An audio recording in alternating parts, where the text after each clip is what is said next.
Jeeva today பார்வையாளர்களுக்கு வணக்கம். இன்றைய நேர்காணலில் வழக்கறிஞர் திராவிட முன்னேற்ற கழகத்தைச் சேர்ந்த அலிம் புகாரி அவர்களுடன் தான் ஒரு நேர்காணல். வணக்கம். வைகோ அவர்கள் திமுகலேருந்து விலகிட்டாரு, விஜயோட நெருக்கம் காட்டுறாருங்கிறது அவருடைய பேச்சிலிருந்தே தெரியுது.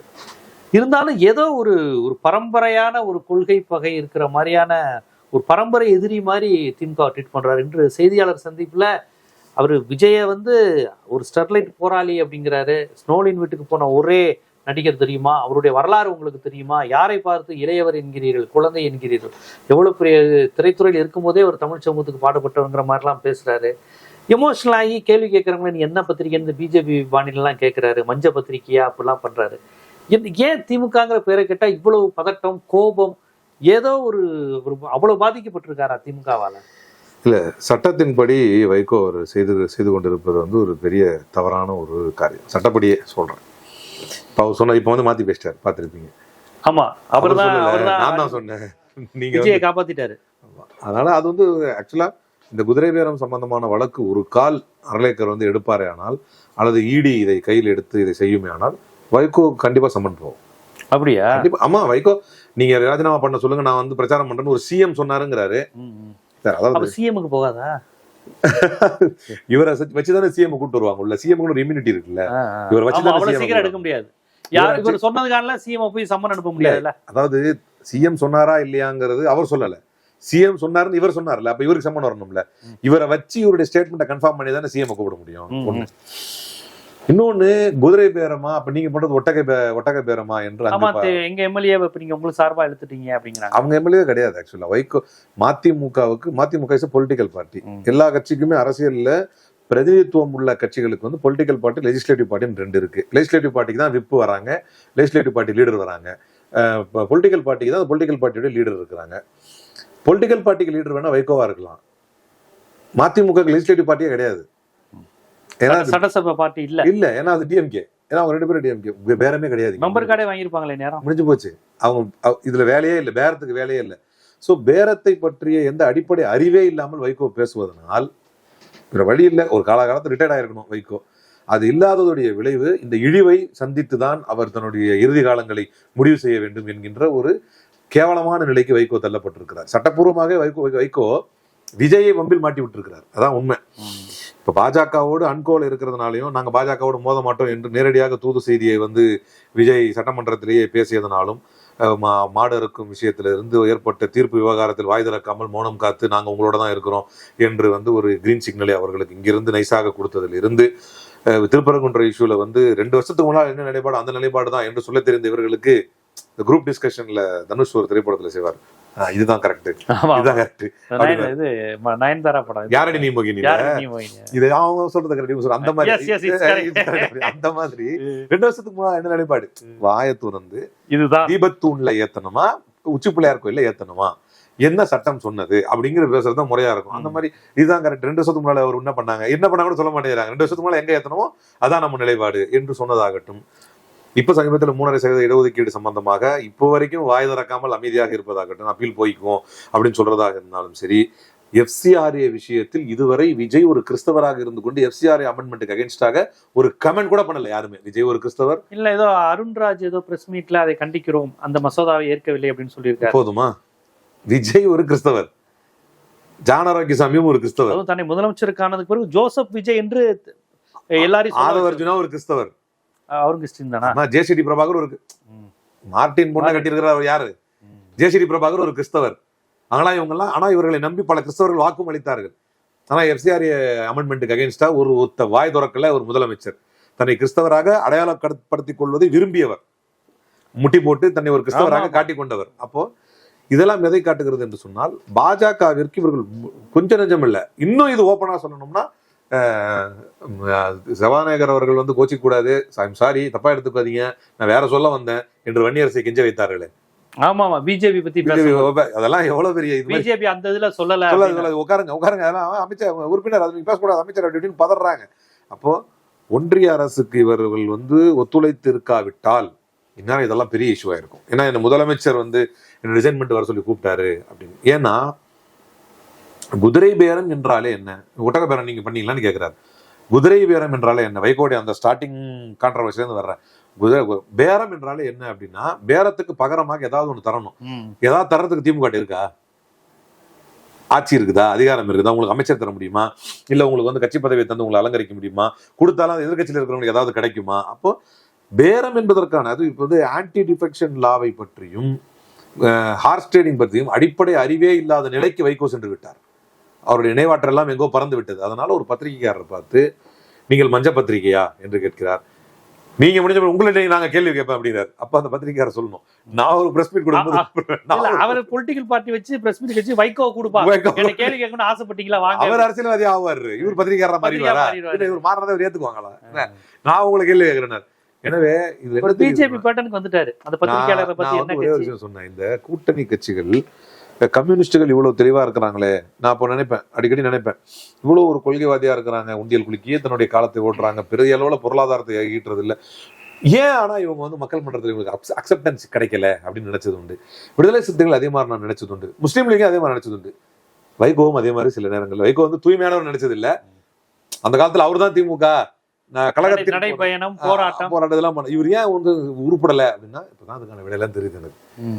இந்த மாதிரி ஒரு நியாயமான கேள்வியை ஒருவர் நோக்கி கேட்கிறார் என்றால் ட்ரிகர் ஆகலாம். முதல்ல யார் ட்ரிகர் ஆவா?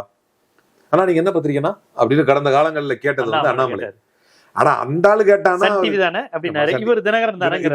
டிவி, அது வந்து இப்போ தினகரன். ஏன் தமிழ் ஜனத்துல இருந்து கேள்விக்கெல்லாம் மத்தவங்க பதில் சொல்றது இல்லையா? தாமரை டிவில இருந்து கேட்கிற கேள்விக்கெல்லாம் நம்ம சைட்ல இருந்து யாரும் பதில் சொல்றது இல்லையா? யாராவது பத்திரிகைக்காரன் பேர் என்னன்னு கேட்டுக்கிட்டு இருக்காங்களா?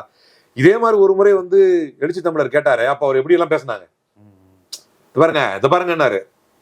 சார் கையெழுத்துக்கு மெட்டாதீங்கன்னாங்க பத்திரிகைக்காரன். அந்த பத்திரிகையாரன் ஏன் இப்ப கூட எந்த கேள்வியும் கேட்கல?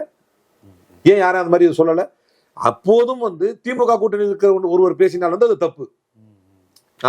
திமுக கூட்டணியில இருந்தாரு. அப்ப ஜஸ்ட் அவர் தான் சொன்னாரு, நீங்க எந்த பத்திரிகை தான் சார் அப்படின்னா அப்புறம் பாருங்க நீங்க வந்து வாண்டடா அப்படின்றாரு. இல்ல கை நீட்டுறீங்க, மிரட்டுறீங்களா அப்படின்னு கேட்கறான். இன்னைக்கு வைகோ வந்து யாருமே கண்டிக்கல, எதுவுமே செய்யல. ஆக மொத்தத்துல திமுக காரனுக்கு மட்டும்தான் எல்லா நிர்பந்தமும் கட்டாயங்கள் இருக்கிறது. ஒரு வல்கரா சொன்னா வேற மாதிரி சொல்லலாம். ஆனா வந்து சமய நாகரிகத்தோடு சொல்லணும்னா திமுகவுக்கு மட்டும்தான் எல்லா ஒழுக்க மாண்புகளும் போதிக்கப்படணும். திமுக காரன் மட்டும்தான் எல்லாத்தையும் பேசணும். இன்னைக்கு வைகோ பேசியிருப்பது அநாகரிகத்தின் உச்சம் என்பதை விட புத்தி பேதலித்த பைத்தியக்காரத்தனுடைய உளறல்னு சொல்லலாம். அந்த பத்திரிகைக்காரர் அவர் நடந்து கொண்ட விதமாகட்டும், விஜய் தான் ராஜினாமா பண்ணிட்டு வாங்கன்னு என்னை அழைத்தார் என்று ஒரு பக்கம் சொல்லிவிட்டு திடீர்னு அடுத்து புதுசா புதிய தலைமுறை போய் தனியா ஒரு மைக்கு நீட்டும் போது அவர் ஐயா என்னுடைய ஆடு காணாம போன மாதிரி கனவு கண்டேன் அப்படிங்கிற மாதிரி ஒரே டக்குன்னு அப்படியே வந்து ஸ்டேட்மெண்ட்டை மாத்தி இன்னைக்கு பேசக்கூடியது. இதெல்லாம் எதை காட்டுகிறது என்றால், குழம்பிய குட்டையில் தான் பாஜகவால் மீன் பிடிக்க முடியும். குழம்பிய மென்டாலிட்டியோடு தான் இவர்கள் இருந்திருக்கிறார்கள் ஒரு காலகட்டத்தில். இந்த கூட்டணி கட்சிகள் எல்லாம் இவர்களை எல்லாம் அவருடைய குழப்பத்திலிருந்து தனித்து அவர்களை நிதானமாக வைத்திருந்ததே திராவிட முன்னேற்ற கழகம் தான் என்பதை இப்ப நம்மளால புரிஞ்சுக்க முடியுது. ஒரு காலகட்டத்தில் இவங்க எல்லாம் ஸ்டெடி மைண்டா வச்சிருந்த கட்சியே டிஎம்கே தான். இவர்கள் திமுகவிலிருந்து விலகி வந்ததற்கு பின்னால் எந்த ஒரு தலைவருக்காவது கிரெடிபிலிட்டி மிஞ்சிச்சா? ஏன்னா நோக்கம் மாறி போச்சு. நோக்கம் தவறியதுடைய விளைவு கம்யூனிஸ்டுகளுக்கு கிரெடிபிலிட்டி இல்லை. ஏன்னா உங்களுக்கு முரசொலியில எழுதி காட்டினாங்க எதெல்லாம் சண்முகம் வந்து எப்படிலாம் விஜயை வந்து விமர்சித்து எழுதி இருக்கிறார். ஒரு பாயிண்டா 2 பாயிண்டா அவருடைய பீச திரைப்படத்தை பற்றி, அவரை பற்றி, அவருடைய பொதுக்கூட்டங்களை பற்றி, அவருடைய மதுரையை பற்றி எல்லாத்தையுமே தனித்தனியா கட்டுரை போட்டு தீக்கத்தில் எழுதியிருக்காரு சண்முகம். இன்னைக்கு என்ன பேசுறாரு? அப்படியே தலைகெல்லாம் மாத்தி பேசுறாரு. அதே மாதிரி வீரபாண்டியன் என்ன சொல்றாரு? கனியிருப்பு காய்க்க வந்துட்டு இருக்கிறாரு. இவர் என்ன சொல்றாரு? முத்தரசன் என்ன சொல்றாரு? இக்கரைக்கு அக்கறை பச்சை அப்படிங்கிறாரு. முஸ்லீம் லீக் அது உச்சகட்டம். நான் வந்து நேற்று இருந்து இன்னைக்கு வந்து நாளைக்கு வந்து சொல்லிட்டு மறுநாள் வெளியிட்டார். இப்ப அப்புறம் என்ன சொல்றாரு? அது நம்ம தனியா டீல் பண்ணுவோம், முஸ்லீம் லீக் மேட்டர் வருவோம். அப்ப மாத்தி பேசுறாரு. எழுச்சி தமிழர் என்ன பண்றாரு? நேற்று ஒரு ஸ்டேட்மெண்ட், இன்னைக்கு ஒரு ஸ்டேட்மெண்ட், நாளைக்கு ஒரு ஸ்டேட்மெண்ட். முதல்ல சொல்றாரு நாங்க எந்த நேரம் வெளியே வரலாங்கிறாரு. இன்னொரு என்ன சொல்றாரு? நாங்க தான் அந்த ஆட்சியை பிடிச்சிட்டு இருக்கிறோங்கிறாரு. இன்னொரு நேரத்தில் என்ன சொல்றாரு? விஜய் புகழ்ந்து தள்ளுறாரு. திடீர்னு வந்து சொல்றாரு நாங்க தப்பான விஷயங்களை தடுப்போங்கிறாரு. திடீர்னு மறுநாள் அந்த ஜனநாயகன் பட ப்ரொடியூசருடைய நியமனத்தை பத்தி கேட்டா அது உட்கட்சி விவகாரங்கிறாரு. இப்படி பொதுமக்கள் நான் ஓப்பனா வைகோ வந்து ஒரு தமிழ்நாட்டுக்கு ஒரு ஆந்திரரை போட்டதுக்கான கண்டனம் இதுவரையும் வரல, எதுவுமே சொல்லலையே. அப்போ இல்ல இது வைகோ அடிப்படையா எடுக்கிற அரசியல்ல முல்லை பெரியாறு, காவேரி, கச்சத்தீவு, ஈழமெல்லாம் வைகோ பேசானவர். இப்ப இதுல அரசியல கூட கண்டிக்கலையா அவரு? இதுல மக்கள் என்ன புரிஞ்சுக்கிட்டாங்கன்னா, இவர்கள் எல்லாம் அதிகாரத்தை ருசி பார்க்காததனால் தான் இவர்கள் நல்லவர்கள் போல சமுதாயத்தில் காட்சியளித்தார்கள் போல ஒரு அமைச்சரவையோ அல்லது இவர்களால் ஆட்சி நடந்தாலோ, கம்யூனிஸ்டுகள் 2 பேரால ஆட்சி நடந்துகிட்டு இருக்குது, ஏன்னா முட்டு கொடுத்துட்டு நிக்கிறாங்க, மிச்சம் 2 பேருக்கு வந்து அமைச்சரவையில் இடம் கிடைச்சிருச்சு, காங்கிரஸ் லிஸ்ட்லயே கிடையாது. அப்படி இருக்கிறப்ப இவர்கள் ஒரே ஒரு அமைச்சரை பெற்றதற்கு மொத்தமாக பள்ளியடித்து விட்டார்களே, இவங்களுடைய கொள்கை புடலங்காய் எல்லாம் வெளியே தெரிஞ்சு போச்சே என்று மக்கள் இன்றைக்கு பொதுமக்கள் இவர்களை விளங்கிக் கொள்வதற்கும் புரிந்து கொள்வதற்குமான ஒரு சிறப்பான வாய்ப்பு கிடைத்து விட்டது. ஏன்னா இன்னைக்கு நிலவரத்துக்கு இப்ப நான் ஏற்கனவே சொன்னேன், பாலிசி டெசிஷன்ல நீங்க என்னென்னலாம் நிலைப்பாடுகள் எஃப்சிஆர்ஏ மேட்டர்ஸ்லயோ அல்லது வந்து இப்ப சமீபத்தில் நடந்த 3.5% இடஒதுக்கீட்டு விஷயத்துல நீதிபதி பயன்படுத்திய வார்த்தை ரொம்ப முக்கியமானது. அவர் என்ன சொல்றாரு, அது நீங்க வந்து வழக்கை பத்தி பேசணும், நீ வழக்கை பத்தி பேசிட்டு போயிடலாம். ஆனால் அவர் இஸ்லாத்தை பற்றியே தனியாக ஒரு வார்த்தையை பயன்படுத்துகிறார். இஸ்லாம் எப்படிப்பட்டது என்று சொல்லும் பொழுது, இஸ்லாம் இஸ் எ ப்ரோலிஸ்டரி ரிலிஜன் அப்படிங்கிறார். இஸ்லாம் ஒரு மதம் மாற்றுகின்ற மார்க்கம் அப்படிங்கிறார். இது வந்து அந்த வழக்குல தேவையில்லாது. ஆனால் அதை பற்றி அவர் பேசுகிறார். இதை பத்தி அந்த கூட்டணியில் இருக்கக்கூடிய கட்சிகளோ அல்லது கூட்டணி கட்சிகளோ யாராவது ஒரு உதாரணத்துக்கு அந்த சம்பந்தப்பட்ட அமைச்சரவையில் இடம்பெற்ற கட்சியாவது அதை பற்றி பேசியதானா? இல்ல. இஸ்லாம் பீயிங் அதாவது மதம் மாற்றக்கூடிய ரிலிஜன் இஸ்லாமு அது அப்படின்னு நீதிபதி தன்னுடைய தீர்ப்புல சொல்றாரு. பொது புத்தியில இந்துத்துவா விதைக்கிற விஷம் தானே, கிறிஸ்டினும் முஸ்லீமும் மாறிக்கிட்டே இருப்பாங்க. நீங்க தீர்ப்பை நீங்க எதிர்க்க வேணாம் அல்லது வந்து உடனடியாக நீங்க களத்துக்கு வர வேணாம். அதில் குறிப்பிடப்பட்டிருக்கக்கூடிய, அதில் விமர்சனமாக வைக்கப்பட்டிருக்கக்கூடிய வார்த்தையை பற்றி நீங்க பேசிருக்கலாம் இல்லையா? அதை கூட இவங்க பேசலையே, அதுக்கான ஒரு சின்ன கண்டனத்தை கூட சொல்லலையே, இது தப்புன்னு கூட அவருக்கு எடுத்து வைக்கலையே. அப்படிப்பட்ட நிலையில் தான் இவர்கள் வந்து ஒரு ஆட்சியை நடத்தி கொண்டிருக்கிறார் என்பது உண்மை. ஏன்னா இஸ்லாம் பீயிங் ப்ரோசிலைட்டைசிங் ரிலிஜன் அப்படிங்கிறார் தன்னுடைய தீர்ப்புல. இஸ்லாம் பீயிங் ப்ரோசிலைட்டைசிங் ரிலிஜன், அது வந்து ஒரு மதம் மாற்றுவதற்காக இருக்கக்கூடிய ஒரு ரிலிஜன், அதுதான் அவங்களுடைய நோக்கமே அப்படிங்கிறார். அப்ப ஒரு மதத்தை வேண்டுமென்றே வெஸ்டர்ன் இன்ட்ரெஸ்ட் இந்த நீதிபதிக்கு இருக்கு என்பது எல்லாருக்குமே தெரியும். ஆனால் அதை பற்றி ஒரு கண்டனமோ அதை பற்றி ஒரு பேச்சோ எதுவுமே அவங்க பேசுறது கிடையாது. எனவே மக்கள் ஒன்றை தெளிவாக உணர்ந்து கொண்டார்கள். அதுவும் ரொம்ப இயர்லி ஸ்டேஜ்லயே வந்து இவர்கள் யார், இவருடைய பின்னணி என்ன, இவர்களுடைய கெப்பாசிட்டி என்ன என்பதை ஒரு 50 நாள்ல மக்கள் உணர்ந்துக்கிட்டாங்க என்பதுதான் உண்மை. அதுல குதிரை பேரம் இப்ப வைகோ அவர்கள் வைக்கக்கூடிய வாதம் இங்க கவனிச்சீங்கன்னா, தலைவர் சொன்னாரு 3 மாசத்துல வந்து ஆட்சி கவுந்தாலும் கவுந்துரும். உடனே வீரபாண்டியன் வந்து அவருக்கு இப்படி பேசலாமா ஒரு டால் லீடர், அது என்ன எப்ப பார்த்தா திமுக கிளாஸ் எடுக்கிறீங்க எல்லாருமே? இப்ப என்ன நடந்துகிட்டு இருக்குது? விஜயபாஸ்கர் ராஜினாமா பத்தி நீங்க பேசுனீங்களா? இத்தனைக்கும் இப்ப எந்த ஸ்டேஜுக்கு வந்துட்டாங்க தெரியுமா? ராஜினாமா ஒரு தப்பா அப்படின்னு கேக்குறாங்க. இல்ல, கம்யூனிஸ்டுகள் கண்டிக்கிறாங்க, இது நாங்கள் வருவதை கண்டிக்கிறோம் சொல்லி இருக்கிறாங்க. திருமாவளவனும் ராஜினாமா செய்து வருவதில் உடன்பாடு இல்லை, ஆனால் ஏன் செய்தார் பின்னணி தெரியவில்லை அப்படிங்கிறாரு. நீங்க பின்னணி தெரியாத ராஜினாமாவே இப்ப நான் சொல்றேன், அதுக்காக சொல்ல வந்தேன். இப்ப பின்னணியே தெரிய வேணாம், ராஜினாமா எதுக்காக செய்யறாங்க பின்னணி இப்ப தெரியல. ஆனா ராஜினாமாவை பற்றி உச்சநீதிமன்றம் என்ன சொன்னது? அந்த 2017 நடந்த கர்நாடகா மேட்டர்ல உச்சநீதிமன்றம் போனப்ப உச்சநீதிமன்றம் ஒரு வார்த்தையை பயன்படுத்துகிறது, resignation cannot be used as a tool to evade anti-defection law. கட்சித்தாவல் தடுப்புக்கான ஒரு கருவியாக பயன்படுத்தக்கூடாது. விஜயபாஸ்கர் வந்து புரட்சிகரமா இப்ப ராஜினாமா பண்ணாரு. இந்த சித்தராமையா அந்த 2018 அந்த வழக்க, அதுலயும் சபாநாயகர், நீங்க காங்கிரஸ் கதையெல்லாம் நீங்க கேட்டீங்கன்னா காமெடியா இருக்கும். அதை நான் அடுத்த பாயிண்ட்ல வர்றேன் வேணா. இதை காங்கிரஸோட ஒப்பிட்டு பாக்குறப்ப இந்த ராஜினாமாக்களை அப்ப அந்த உச்சநீதிமன்றம் என்ன சொல்லிச்சுன்னா, நீங்கள் கட்சித்தாவல் தடுப்பு சட்டத்தின் மூலமாக உங்கள் மீது எடுக்கப்படக்கூடிய நடவடிக்கையிலிருந்து தப்பிப்பதற்காக நீங்க ராஜினாமாவை ஒரு கருவியாக பயன்படுத்தக்கூடாதுன்னு. இப்ப விஜயபாஸ்கர் என்ன புரட்சிக்காக ராஜினாமா பண்ணிட்டு இருக்காரா? இப்ப எம்ஆர் விஜயபாஸ்கர் பண்ணாரு, அவர் புரட்சிக்காக பண்ணாரா? மிச்சம் 4 பேர் பண்ணாங்களே, அவங்க புரட்சிகரமா பண்ணாங்களா? இதையெல்லாம் தெரிந்து கொண்டே கண்டிக்கிறோம்னா கூட்டணிட்டு வெளியே வர வேண்டியது தானே. நான் கம்யூனிஸ்ட சொல்றேன், அவங்க கண்டிக்கிறாங்கன்னா கண்டிப்பதுக்கு ஒரு லிமிட் இருக்குல்ல. எவ்வளவு நேரம் கண்டிச்சுக்கிட்டே இருப்பீங்க? இப்போ ஒரு முறை கண்டிக்கிறோம், சட்டசபையில வந்து ஒரு முறை கண்டிக்கணும், எதிர்த்து பார்ட்டி ஃபண்டுன்னு சொல்றாரு, அடிப்படை ஆதாரம் இல்லாம பார்ட்டி ஃபண்டுன்னு சொல்றாரு, ஒரு முறை கண்டிக்கிறோம், அடுத்த முறை கண்டிச்சுட்டு உட்காந்தாச்சு, திரும்ப அதே ஆரம்பிச்சாலும் வெளியிட பண்றோம். எதுக்கு? இதற்கு மேலும் இப்படி ஒரு நெறிக்கு எதிரான ஒரு போக்கை வந்து எதிர்கொள்ள முடியாது, ஏற்றுக்கொள்ள முடியாது. அதுதானே மரபு. அப்ப ஒரு 3 பேர் ராஜினாமா பண்றாங்க, அதுக்கப்புறம் திரும்ப ஒருத்தர் ராஜினாமா பண்றாரு, அதுக்கப்புறம் அகைன் ஒருத்தர் ராஜினாமா பண்றாரு, அதுக்கப்புறம் திரும்ப அகைன் ஒருத்தர் ராஜினாமா பண்ணி இப்போ ஒருத்தர் அடுத்து கியூல நிக்கிறாரு. துணை பொதுச் செயலாளர் அவர் கொடுத்த போஸ்ட் நான் ஏத்துக்க மாட்டேன், என்ன நம்பி வந்த 10 மாவட்ட செயலாளர் இருக்கு, அதெல்லாம் கிடையாது, சும்மா பேச்சு. இவங்க இப்படி நிர்பந்தம் பண்ணா அது எடப்பாடி ஏத்துக்க மாட்டாப்ல, இதான் உண்மை. அப்ப வெளியே போகணும். இப்போ அதுக்கு ஒரு காரணம் வேணும்ல, இவ்வளவுதான். அப்ப இதை பட்டவர்த்தனமாக நான் எதுக்கு இதை சொல்ல வர்றேன்னா, நீங்கள் எங்கள் தலைவருக்கு பாடம் எடுப்பதை விட ஒருத்தன் ஆல்ரெடி நீங்க ஒருத்த பென்சிலை வச்சு முதுகுல குத்தனான்றதுக்காக வந்து அதை போஸ்டர் ஒட்டி கண்ணன் தெரிவிச்சு கண்ணனார படம் நடத்திட்டு இருக்கீங்க. இங்க ஒருத்தன் துண்டு துண்டமா வெட்டி ஒரு 20 கொலையை பண்ணிக்கிட்டு இருக்கிறார். அவர் யாருமே கண்டுக்கிறது இல்ல. இங்க அவங்க என்ன சொல்றாங்க, ஒரு 6 மாதமாவது டைம் கொடுங்க, அதுக்குள்ளேயே ஆட்சி கவுந்துரும் பேசாதீங்க. அதுதான் அவங்க வைக்கிறது.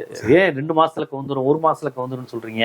அது ஒரு ஜனநாயகத்தின் அடிப்படையில் அப்படி ஆட்சி கவுழ்வது என்பது ஒரு சரியில்லை. நீங்க ஜனநாயகத்தை பாதுகாப்பதற்காக அந்த ஆட்சியை தூக்கி நிறுத்தினீர்கள் என்று சொல்லுங்கள், பேசுவோம். ஆனால் நீங்கள் தூக்கி நிறுத்தினீர்கள் அல்லவா அந்த ஆட்சியில் அவர் என்ன செய்து கொண்டிருக்கிறார் அதை விமர்சிக்கும்போது சொல்லித்தான் ஆகணும். இப்ப இது வந்து ஒரு அக்கிரமக்கார ஆட்சி, இது ஒரு அநியாயக்கார ஆட்சி, இது நிலைக்க கூடாது அப்படின்னு தானே எல்லாரும் சொல்லுவான். நீங்க ஜனநாயகத்துக்கு விரோதம் என்ன ஜனநாயகத்துக்கு விரோதமா பண்ணாங்க? நாங்க இல்லைங்க, உச்சநீதிமன்ற வார்த்தைகளின்படி இப்படி ராஜினாமா செய்வது தப்புங்க. நீங்க இதுல கட்சித்தாவல் தடுப்பு சட்டத்தை தவிர்ப்பதற்காகத்தான் இந்த ராஜினாமா நடக்கிறது என்பது குழந்தைக்கு கூட தெரியும். அப்ப உச்சநீதிமன்றத்தினுடைய விதிகளின்படியே முறைகளின்படியே, ஏன்னா ஆயாராம் கயாராம் அப்படின்னு சொல்லுவாங்க ராஜீவ்காந்தி ஆட்சி காலத்துல. யார் வேணா எந்த கட்சிக்கு வேணா மாறிக்கலாம் அப்படின்னு இருந்தது. அதுக்கப்புறம் 60s 70s அதுக்கப்புறம் என்ன கொண்டு வந்தாங்க, 1/2 மட்டும் இருந்தா ஓகே, ஸ்பிளிட்டை வந்து அலோ பண்ணாங்க. ஒரு கட்சி வந்து இன்னொரு பக்கம் 1/2 ஒரு ஸ்பிளிட்டை அலோ பண்ணாங்க. அதுக்கப்புறம் அதையும் சரி பண்ணணும் அப்படிங்கிறதுக்காக மெர்ஜரை மட்டும் அலோ பண்ணாங்க. 2/3 எங்க இருக்குதோ அதுதான் பார்ட்டி, அதான் லெஜிஸ்லேட்டிவ் பார்ட்டி, அதை வந்து அலோ பண்ணணும். இதெல்லாம் ஏன் அது கூட லெஜிஸ்லேட்டிவ் பார்ட்டி தான். ஆமா, 2/3 தான் லெஜிஸ்லேட்டிவ் பார்ட்டி. கட்சிக்கு தலைவர் பொதுச் செயலாளர் வேற யாராவது லெஜிஸ்லேட்டிவ் பார்ட்டி. எடப்பாடிக்கு அதான் நடந்தது. ஆமா, இப்போ இல்ல அது பார்ட்டிக்கு வந்துரும். இவரு வந்து ஷிண்டேக்கு வந்தது இல்ல, கட்சி அவங்க பக்கம் போயிடும். அதுக்கப்புறம் லெஜிஸ்லேட்டிவ் பார்ட்டி எந்த பக்கம் இருக்கோ அந்த பக்கம் பொலிட்டிக்கல் பார்ட்டியே மாறிடும். ஷிண்டேக்கு மாறின மாதிரி. இப்போ நான் அது அந்த டெக்னிக்காலிட்டியில போவாங்க, அதோட லாஜிக் வர முதல்ல இப்படி இருந்ததை அப்புறம் 1/2 இருந்ததை அப்புறம் 2/3 மாத்துறதுக்கான காரணம் என்ன? அநியாயத்துக்கு இப்படி நடக்குதுன்னு தானே. என்ன அநியாயம்? அதை குறைக்கணும். எதுக்காக அதை குறைக்கணும்? மக்கள் எதற்காக உங்களை தேர்ந்தெடுத்தார்களோ, எந்த கொள்கைக்காக உங்களுக்கு வாக்களித்தார்களோ, யார் ஆள வேண்டும் என்பதை கருத்தில் கொண்டு உங்களுக்கு வாக்கு செலுத்தினார்களோ, எதை மையப்படுத்தி உங்களை தேர்ந்தெடுத்தார்களோ அந்த நோக்கம் சிதைந்து விடக்கூடாது. அதான மெயின் பாயிண்ட். இப்ப கம்யூனிஸ்ட், விசிகா இவங்க எல்லாம் ஆல்ரெடி பண்ணிக்கிட்டு இருக்கிறதே அதுதான். உங்களுக்கு நோக்கமே வேற. உங்களை தேர்ந்தெடுத்ததே ஸ்டாலின் முதலமைச்சர் ஆக வேண்டும் என்பதை மக்கள் உங்களை தேர்ந்தெடுத்தாங்க. நியாயமா பார்த்தா நீங்க அந்த பக்கம் போனதே தப்பு, அதுவே ஜனநாயகத்துக்கு முரண். ஆனால் அதையே மனம் வந்து ஒரு தலைவர் ஏற்றுக்கொண்டு இருக்கட்டும்னாரு. அது பத்தாது. நீங்க தான் சொன்னீங்க, இப்போ இது எவ்வளவு முக்கியமோ, ஜனநாயகத்துல ஒரு ஆளுநர் ஆட்சி வருவது என்பது ஒன்னும் சட்டவிரோதம் கிடையாது சார். ஒரு ஆளுநர் ஆட்சி வருவது சட்டவிரோதம் கிடையாது. சட்டத்திலே இருக்கே எந்தெந்த காரணங்களால் வரலாம் அப்படின்னு. நம்ம தான் அதுக்கு ஒரு எக்ஸ்ட்ரா விளக்கம் கொடுத்தோம். ஆளுநர் ஆட்சி வந்தால் அதன் மூலமாக பாஜக ஆட்சி செய்ய விரும்பும் அப்படின்னு. பாஜக ஆட்சி பண்ணா என்ன செய்யும்? ஜனநாயகத்தை படுகொலை செய்யும். குர்பானி கொண்டாடுறது. அதான் ஜனநாயகத்தை படுகொலை செய்யும். எப்படி படுகொலை செய்யும்? எந்தெந்த சட்ட விழுமியங்கள்லாம் வந்து இந்த ஒரு மதசார்பற்ற நாட்டில் இருக்குதோ அதையெல்லாம் தனக்கு சாதகமாக மாற்றி மத விரோதங்களை தூண்டிவிட்டு சிறுபான்மையினரை வந்து சீண்டக்கூடிய வேலையை செய்யும். அதான் விஜய் செஞ்சுட்டு இருக்காரு. அப்ப நீங்க எதுக்காக அவருக்கு ஆதரவு கொடுத்தீங்களோ அந்த நோக்கமே செதஞ்சு போச்சே. அப்ப எதற்காக நாங்கள் ஆதரவு தருகிறோம் என்று பீப்புள் மேண்டேட், மக்கள் எதற்காக உங்களை தேர்ந்தெடுத்தார்களோ அந்த நோக்கத்துக்கே முரணாக நீங்க போய் விஜய் ஆதரித்ததை கூட ஒரு தலைவர் ஏற்றுக்கொண்டார். ஏன்? எதுனா காரணம் சொன்னீங்க? இல்ல ஜனாதிபதி ஆட்சி வந்தோம், தப்பு ஒண்ணு இல்லையே, வரட்டுமே, யாருக்கும் பெரும்பான்மையை அமைக்க முடியல அப்படிங்கிற போது ஜனாதிபதி ஆட்சி வர்றதும் சட்டத்துக்கு உட்பட்டது தானே. அப்ப ஏன் வேணாம்? நீங்க திருப்பி தேர்தல் வரும் உடனே இல்ல, அதுக்கப்புறம் முதல்ல ஜனாதிபதி திருப்பி தேர்தல் வரும் சட்டத்துக்கு உட்பட்டது தானே. சார், திருப்பி தேர்தல் ஏன் வருது? ராஜினாமா செய்வதெல்லாம் சட்டத்துக்கு உட்பட்டதுன்னா திருமாவளவன் சொல்றாரு அதுக்கு பின்னணி எனக்கு தெரியல அப்படின்னா என்ன சொல்ல வராருன்னா, பின்னணி தெரியாமல் விஜய் கூப்பிட்டு வராரான்னு எனக்கு தெரியலங்கிறாரு. அது ஏன் அவர் சொல்ல வராரு? ஒரு பின்னணி இல்லாமல் ஒரு ராஜினாமா நடக்குமே ஆனால் அது சட்டத்துக்கு உட்பட்டதா தான் இருக்கும் அப்படிங்கிற ஒரு பூச விரும்புகிறார். அப்ப ராஜினாமா சட்டத்துக்கு உட்பட்டது என்றால் ஆளுநர் ஆட்சி சட்டத்துக்கு உட்பட்டது தானே, இன்னொரு மறுதேர்தலும் சட்டத்துக்கு உட்பட்டது தானே. இப்ப சப்ஜெக்டுக்கு வருவோம். சட்டத்துக்கு உட்பட்டது இல்லையா? நம்ம அதுக்காக அதை செய்யல. பாஜகவுடைய நாசகார கொள்கைகளை ஆளுநர் ஆட்சியின் மூலமாக அவர்கள் நடைமுறைப்படுத்தி விடுவார்கள். அதை இவர் கணக்கச்சிதமா நடத்திட்டு இருக்கிறாரு. அப்ப என்ன நீங்க எப்படி ஆதரிக்கலாம் அவரை? எழுந்த வன்னி அரசு எதற்காக அமர வைக்கப்பட்டார்? அதுக்கு ஒரு பதில் இருக்கா? யார்கிட்டயாவது பதில் இருக்கா? திருமாவளவன்ட்ட பதில் இருக்கா?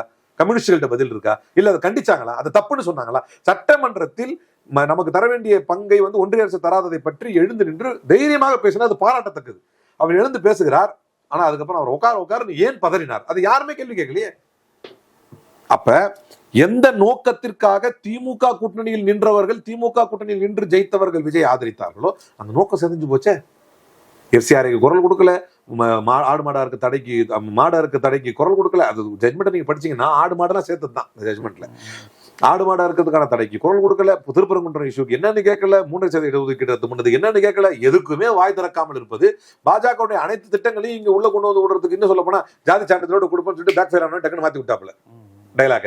அப்ப அதே மாதிரி ஒரு போதை பொருள் பிரச்சனை இஷ்யூ பெருசா ஓடிட்டு இருக்குது. யாருக்கு அதை பத்தி ஒரு கருத்தே இல்லை. கேட்டா எல்லாரும் விட்டு கொடுக்குறாங்க, அது எல்லாமே சரிங்கிறாங்க. அப்ப பாஜக என்ன செய்தது? பிரிஜ் பூஷன் மீது இருக்கக்கூடிய ஒரு தவறுக்காக எல்லா பெண்களும் போராடிய போது பாஜக உறுதியாக நின்றது, அவர் மேல எந்த நடவடிக்கை எடுக்க முடியாது அப்படின்னு. அதுக்கப்புறம் அந்த பதவி எல்லாம் கூட கொடுக்கப்பட்டது அவர் மீண்டும் அவர் தான் வந்தாரு, ஜெயிச்சு வந்தாரு. அதுக்கு இதுக்கு என்ன பெரிய வித்தியாசம்? பிரஸ் மீட்ல இருந்து அழுதுட்டு ஓடினாங்க அந்த வீராங்கனைகள்லாம். என்ன முடியலையே, இப்ப அதே மாதிரி தான் ஆயிடுச்சு. கங்கை கரையில தூக்கி எறிகிறாங்களே பதக்கத்தை தூக்கி போனாங்க. அதுக்கப்புறம் இவரு போய் தான் கூட்டு வந்தார், யோகேந்திர யாதவ் போயிட்டு கூட்டு வந்தார், வேணாம் அதெல்லாம் செய்யாதீங்கன்னு. இப்போ ஸ்ரீவைகுண்டம் எம்எல்ஏ பாதிக்கப்பட்ட அந்த பெண்ணுக்கு இதுக்கு என்ன பெரிய வித்தியாசம்? அந்தமா அவங்களை எப்படி இந்த பெண்கள் மீது நடவடிக்கை எடுத்தாங்களோ, இப்ப அந்தமா சாட்சி மாலிக் வந்து இப்ப லாஸ்டா போறப்ப அலோ பண்ண மாட்டேன்ட்டாங்களே, இப்ப இந்த வருஷம் போக முடியாதுன்ட்டாங்களே. அப்போ அந்த பெண்ணை வந்து கட்சியில இருந்து நீக்குறாங்க. விஜய்க்கு அவங்களுக்கு என்ன பெரிய வித்தியாசம் இருந்துச்சு? சொல்லப்போனா ஒரு வகையில் பாஜக விட ஆபத்தானவரா மாறாரா இல்லையா இவரு? பாஜக அறிவித்து விட்டு வருகிறது, நாங்க இப்படிதான். இதெல்லாம் வைகோவுக்கு தெரியாம இருக்கு. யார விட்டுச்சுதான் யார விட்டுச்சு பதவி ஆசை? இப்ப பரவலாக பேசப்படுவது இல்ல, அவர் என்ன காரணம் சொல்றாருன்னா ஃபுல் கரப்ஷனா, திமுக ஆட்சி முழுக்க கரப்ஷனா இருந்தது. அதனால ஒரு செய்தியாளர் கேட்கிறாரு, அப்புறம் ஏன் சார் அந்த இதுல இருந்தீங்கன்னா கூட்டணி தருமத்து கட்டுப்பட்டுக்கிட்டு இருந்தேன், கூட்டணியில் இருக்கும்போது திட்டக்கூடாதுன்னு இருந்தேங்கிறாரு. அதனால இப்ப கூட்டணி விட்டு வெளியே வரணும், சதுரடிக்கு இவ்வளவு பணம் வாங்கிட்டாங்க திமுக காரங்கிறாரு வைகோ. அதனால கூட்டணி விட்டு வெளியே வரணும், அதனால எங்க 2 எம்எல்ஏக்களை ராஜினாமா பண்ண வைக்கணும் அப்படின்னு சொன்னாரு. எம்பி ஏன் விட்டாரு? உங்கள் நோக்கம் அதுதான் என்றால், சதுரடிக்கு இவ்வளவு பணம் வாங்கினாங்க, கண்ணு கட்டத்துலாம் கரப்ஷன் ஆகி போச்சு, சரியே கிடையாது, இதெல்லாம் மாத்தணும், அதனால நம்ம கூட்டணி வெளியே வந்துடலாம், வாங்க 2 எம்எல்ஏ ரிசைன் பண்ணுங்க அப்படின்னா உன் பிள்ளைய ரிசைன் பண்ண சொல்லுங்க, அவர் எம்பியை ரிசைன் பண்ண சொல்லுங்க. தப்புன்னா அதுவும் சேர்ந்து தப்பு தானே, அதுவும் கூட்டணியில இருந்து ஜெயிச்சது தானே. அப்போ எம்எல்ஏஸை ரிசைன் பண்ணா இப்ப இருக்கக்கூடிய கவர்மெண்ட்ல பார்ட்டிசிபேட் பண்ண முடியுங்கிற ஒரு பச்சை நோக்கத்தை தவிர, ஒரு கேவலமான நோக்கத்தை தவிர, ஒரு அசிங்கமான நோக்கத்தை தவிர, ஒரு அருவருப்பான நோக்கத்தை தவிர, ஒரு சில்லறைத்தனமான நோக்கத்தை தவிர வைகோக்கு வேற என்ன நோக்கம் இருக்கு? அவர் வயதுக்கெல்லாம் நம்ம உட்காந்து கமெண்ட் பண்ற அளவுக்கு அவருடைய அரசியல் தரத்தை அவர் தாழ்த்தி கொண்டதை நினைத்து வைகோ வேதனைப்பட வேண்டும், அசிங்கப்பட வேண்டும். ஏனென்றால் இப்ப இருக்கக்கூடிய இளைஞர்கள்லாம் என்ன கேட்டா, டிவிகே இளைஞர்களே வைகோவுடைய இந்த பேட்டியை பத்தி சிரிப்பார்கள். வர்றா இந்த வயசான காலத்துல பதவி நான் படுத்து தனியா சொல்றேன் பேசும்போது நம்ம தலைவர்கிட்ட வந்து கெஞ்சிக்கிட்டு இருக்காருல்ல, இல்ல அவனு சும்மாவே கூட போடுவானுங்க, தனியா பேசுறது என்ன, திடீர்னு இதுல ஆதரவு தரும் போதே திருமாவளவன் அவமானப்படுத்த மாட்டானுங்க. 2 சீட்டை வச்சுட்டு துணை பேசுனாங்க, அதெல்லாம் யாருக்கு யார் போனா போட்டு போக வேண்டியதுதான் எல்லாரும் அப்படிங்கிற மாதிரி இருக்கிறாங்க எல்லாரும். அப்போ வைகோவுடைய இந்த பேட்டியை பார்த்து தாவேக்காவில் இருக்கக்கூடிய இந்த வல்கர் வாரியர்ஸை சிரிப்பாங்க. வர்றா இந்த நிலைமைக்கு எப்படிலாம் தான் தெரியுமா, ஒரு டைம்ல நம்ம என்ன பேசலாம் தெரியுமா, அறிவாலயத்துக்கு எம்எல்ஏ இல்லையே, அப்புறம் இவ்வளவு இது பண்றாரு. இப்ப அவரு கைவசம் இருந்த அந்த ஆயுதங்கள் இல்லையே அவர் கையில, அமைச்சர் கிடைச்சிருக்கலாம்னா அது அவங்கதான் ஓட்டாங்களே, அவையா ஆள விடுன்னு. இல்ல இந்த மாதிரியான பல நடவடிக்கையால் தானே ஒரு வரலாற்று அசிங்கப்பட்டு நிக்கிறாரு. கொடால தூக்கி ஜெயலலிதா உள்ள வச்சாங்க. எல்லாரும் எதிர்பார்த்தது என்ன? உடனே கூட்டு எதிர்பார்த்தது என்னன்னா வெளியே வந்து பயங்கரமா பேசுவாருன்னு பார்த்தா போய் கூட்டணி வச்சிட்டாரு. இல்ல அதுதான் அந்த நேரத்துல வாட்ஸ்அப், அப்பதான் வாட்ஸ்அப் கிடையாது, செல்போன் மெசேஜ் வந்துச்சு. எங்க பெத்த தாய் கூட 10 மாசம் தான் உள்ள வச்சிச்சு, இந்த அம்மா என்னை 14 மாசம் உள்ள வச்சு போனாங்க. அந்த தாயோட இந்த தாய் தான் முக்கியம். அப்பதான் கொஞ்சம் எங்களுக்கு அரசியல் அறிவு உள்ள வர நேரம். 2006 இல்ல 2006 அந்த காலகட்டம் ஓரளவு ஞாபகம் இருக்கு எனக்கு. அதெல்லாம் அந்த ஜோக்லாம் கூட ஞாபகம் இருக்கு. ஜெயில போய் வாசல் நின்று கலைஞர் கூட்டி வந்தாரு. ஆனா அவரை விட்டுட்டு இன்னொரு அங்க போய் கூட்டணி வச்சாரு.